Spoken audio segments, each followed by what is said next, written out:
उत्तर भारत के एक छोटे से गांव जमनपुर में एक बहुत पुरानी हवेली थी, राय साहब की हवेली। गांव के लोग उस हवेली का नाम सुनते ही कांप जाते थे। कहते थे कि वहां एक भटकती आत्मा रहती है जो रात के समय किसी को भी मौत के घाट उतार सकती है। कोई उस हवेली के आसपास भी नहीं जाता था। बरसों से वह हवेली वीरान पड़ी थी। दीवारों पर दरारें, टूटी खिड़कियां, जाले जाले और चारों ओर फैली एक रहस्यमयी खामोशी। कहानी की शुरुआत होती है एक नवविवाहित जोड़े से, आदित्य और रिद्धिमा। वे शहर से इस गांव में कुछ दिन शांति से बिताने आए थे। गांव के पास ही एक छोटा सा होटल था जहां वे रुके थे। रात को होटल के मालिक ने आदित्य को हवेली के बारे में चेतावनी दी। बाबूजी, उस हवेली के पास भूलकर भी मत जाना। वहां जो भी गया कभी लौटकर नहीं आया। आदित्य हंस पड़ा। अरे, ये सब अंधविश्वास है, भूत वूत कुछ नहीं होते। पर रिद्धिमा थोड़ी डर गई थी। उसने आदित्य को मना किया। हमें वहां नहीं जाना चाहिए, लेकिन जिज्ञासा बहुत खतरनाक होती है। अगली ही शाम आदित्य अपने कैमरे के साथ रिद्धिमा को लेकर हवेली की ओर निकल पड़ा, फोटो खींचने और रहस्य जानने के लिए। जब वे हवेली के अंदर दाखिल हुए तो चारों तरफ अजीब सी ठंडी हवा चल रही थी। हवेली के अंदर घुप अंधेरा था। अचानक ही दरवाजा अपने आप पीछे से बंद हो गया। रिद्धिमा डर से चिल्लाई, आदित्य, ये क्या हो गया? आदित्य ने उसे संभालते हुए कहा, चिंता मत करो, मैं हूं ना। वे आगे बढ़े। हवेली के अंदर के कमरे बहुत ही डरावने और अजीब थे। दीवारों पर खून के धब्बे जैसे निशान, बिखरी हुई हड्डियां और पुराने जंग लगे हथियार।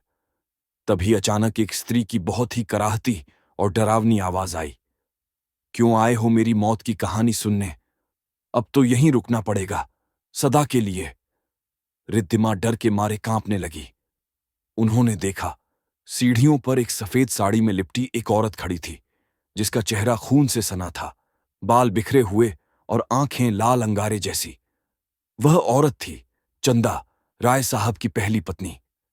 कहानी थी कि राय साहब ने लालच और सत्ता की भूख में चंदा की बेरहमी से हत्या कर दी थी और उसकी आत्मा बदले की आग में उस हवेली में भटक रही थी।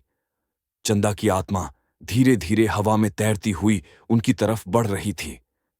हवेली के सारे दरवाजे खिड़कियां अपने आप बंद हो गए। हवेली के अंदर अचानक अंधड़ उठने लगा। तभी आदित्य को एक पुरानी किताब दिखी जिसमें लिखा था, अगर इस आत्मा से बचना है तो उसकी अधूरी कहानी पूरी करनी होगी और उसकी आत्मा को मुक्ति देनी होगी। आदित्य ने रिद्धिमा के साथ मिलकर चंदा की पूरी कहानी जानी। कैसे उसे विश्वासघात करके मारा गया, कैसे उसकी चीखें दीवारों में दबी रह गईं। आदित्य ने चंदा की आत्मा से माफी मांगी और वादा किया कि वह उसके नाम पर गांव में एक मंदिर बनाएगा और उसकी कहानी सबको बताएगा। काफी देर बाद चंदा की आत्मा का चेहरा नरम पड़ा, उसकी आंखों से आंसू टपके और वह धुएं में बदलकर गायब हो गई।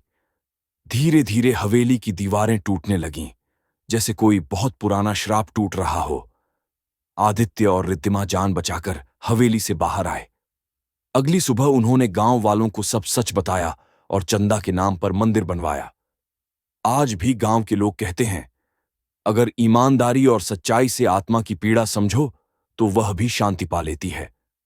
पर रात को हवेली के उस टूटे खंडहर के पास से जब हवा गुजरती है तो लगता है कोई धीमी सी आवाज कह रही हो, धोखा मत देना, नहीं तो फिर लौट आऊंगी।